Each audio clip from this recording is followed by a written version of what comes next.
Ngayong araw na ito, napakahalaga no, para sa prosecution panel because ito yung pagkakataon na kung saan makikita ng ating panig ng prosecution yung maaring depensa no, na gagawin ng defense panel naman. No.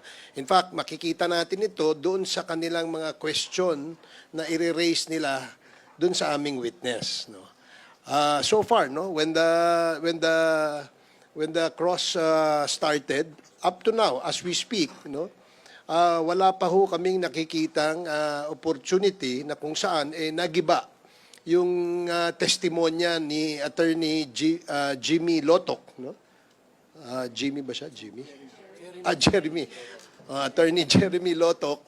Hindi po na-impeach yung kanyang mga sinabi dahil siya po ay nagpatunay dun sa mga previous statements made by J.M. Kalilong. No? Pinatunayan na authentic ang video.